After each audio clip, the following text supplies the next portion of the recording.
Welcome दोस्तों, स्वागत है आपका न्यू नॉलेज ग्रुप में।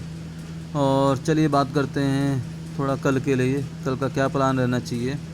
और फ्यूचर ग्रुप की बात करेंगे, लेकिन एक टॉप कल फैसला है, बहुत कह सकते हो कि सबसे की लाइफ से जुड़ा हुआ फैसला सुप्रीम कोर्ट में है।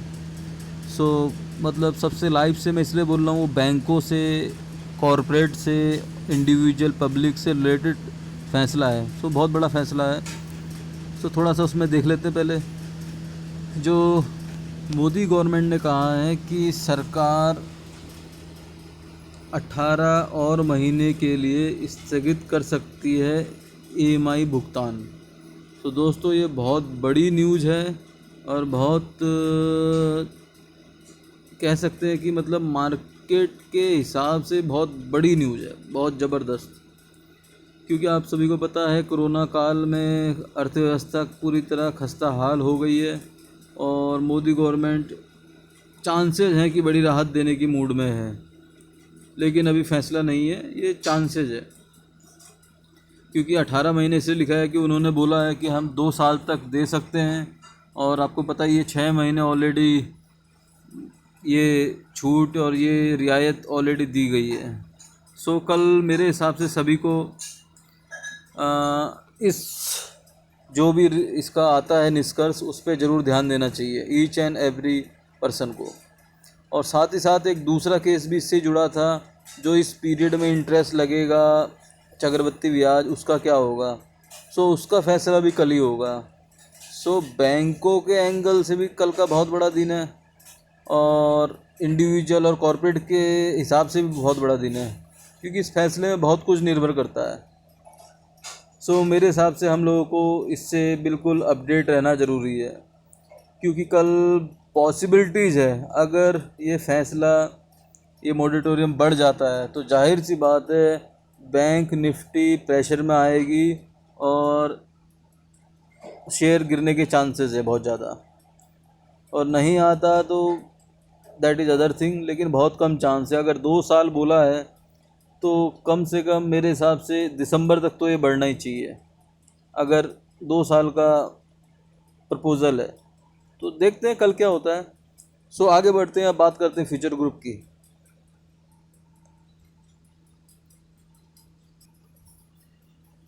और जैसे कि आज लोअर सर्किट लगा है फ्यूचर रिटेल में, फ्यूचर एंटरप्राइजेज में, मतलब फ्यूचर ग्रुप के शेयरों में, तो ये बिल्कुल अच्छी न्यूज़ नहीं है। सो थोड़ा बहुत जानकारी जान लेते हैं कि क्या रीज़न रहा है इसके पीछे। और इसके लिए मैंने एक वीडियो सुबह भी शेयर किया था। सो मेरे हिसाब से पहला रीज़न तो यही है, जो ये डिफ़ॉल्ट वाला था। और एक सेकंड रीज़न और निकल के आया है, सो मैं वो भी शो करूँगा आप लोगों को। ये देख सकते हैं आप, बिजनेस स्टैंडर्ड की न्यूज़ है और आज ही की न्यूज़ है। सो इन्होंने बताया है कि 10% लोअर सर्किट लगा 38% रैली के बाद 3 सेशन में। सो इन्होंने बिल्कुल रीजन क्लैरिफाई कर दिए हैं यहाँ पर, कि एक जो फर्म है उसका नाम है, ये देखिए, the world's largest sovereign wealth fund, government pension fund global.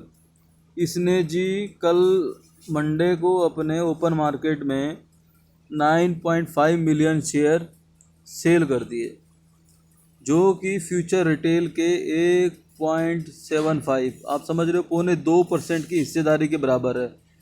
सो दोस्तों, इतनी बड़ी सेल जब होगी तो कोई शेयर नहीं टिक पाएगा। सो मेरे हिसाब से इस रीजन को हमें पहला मानना चाहिए, और जो मैंने बताया था उसको दूसरा मानना चाहिए, क्योंकि ये बहुत बड़ी सेल है। और इनके पास ऐसा नहीं है कि अभी भी शेयर नहीं है, इनके पास टोटल जो शेयर होल्डिंग है लगभग वो 2.25% है, उसमें से इन्होंने 175 सेल कर दिया है। सो लगभग आधा % शेयर इनके पास हैं। सो बेसिकली यही रीज़न है जो सारे शेयर प्रेशर में आ गए और सेलिंग प्रेशर क्रिएट हो गया। आइए बात करते हैं आगे।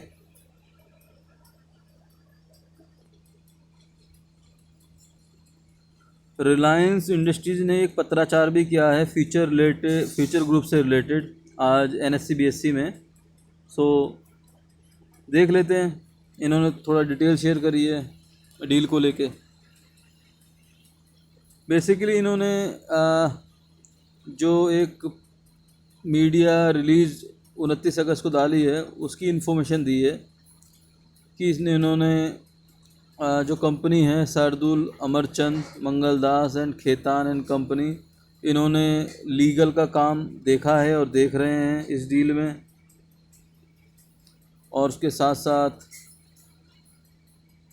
3-4 और फर्म हैं जैसे अर्न्स्ट एंड यंग LLP, और ये फाइनेंस एंड अकाउंटिंग देख रहे हैं।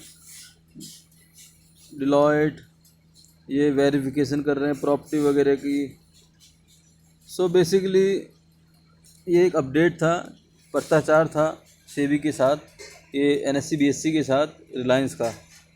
तो ये मेन अपडेट है आज के लिए।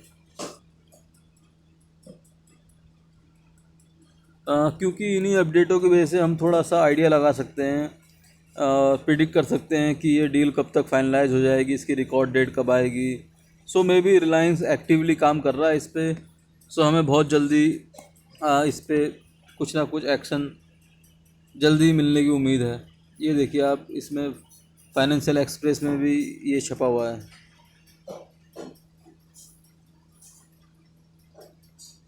सो एक ये न्यूज़ है। आगे बढ़ते हैं अगली न्यूज़ की तरफ।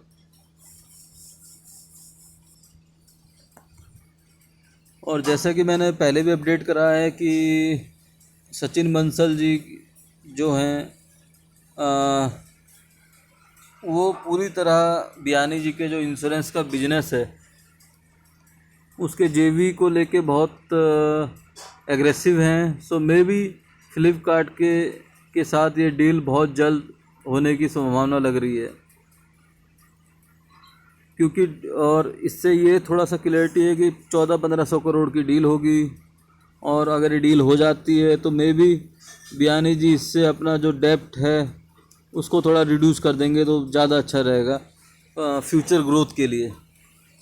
सो देखते हैं इस डील कब तक अनाउंस होती है। और जहाँ तक बात रही कल की कि कल क्या होगा, कल फिर लोअर सर्किट तो नहीं लगेगा। दोस्तों मेरी इसमें तो राय है कि मुझे तो नहीं लगता कि कोई लोअर सर्किट के चांसेस हैं, क्योंकि डील ऑल फाइनल है, NSE BSE में लेटर गए हुए हैं। हाँ, ये एक स्टैंडर्ड प्रोसेस है कि इतनी बड़ी सेल होगी तो जाहिर सी बात है गिरावट होना स्वाभाविक है। सो इसमें पैनिक वाली कोई बात नहीं है कि क्यों लगा लोअर सर्किट, कब तक लगेगा, क्या होगा। अब किन्हों बहुतों लोग आफ्टर मार्केट ऑर्डर भी लगा दिए हैं सेल करने के। सो मुझे नहीं पता वो लोग क्या सोच के डिसीज़न ले रहे हैं और इतनी जल्दी क्विक डिसीजन कैसे ले रहे हैं, क्योंकि लोगों ने तो 160, 55 सब में इससे बाय कर लिया है। सो मुझे नहीं लगता कि इसमें कल लोअर सर्किट लगेगा। हाँ, ये कह सकते हो कि कल 12-1 बजे तक हो सकता है ये अंडर प्रेशर ट्रेड करे, क्योंकि जो आफ्टर मार्केट ऑर्डर लगे हैं वो जब तक एग्जीक्यूट नहीं होंगे पूरी तरह उसके बाद ही नए ऑर्डर आएंगे। सो एंड मेरे हिसाब से पॉजिटिव नोट में करना चाहिए फ्यूचर रिटेल को, जो मेरा मानना है। दोस्तों आपको क्या लगता है प्लीज़ कमेंट करके मुझे बताइए।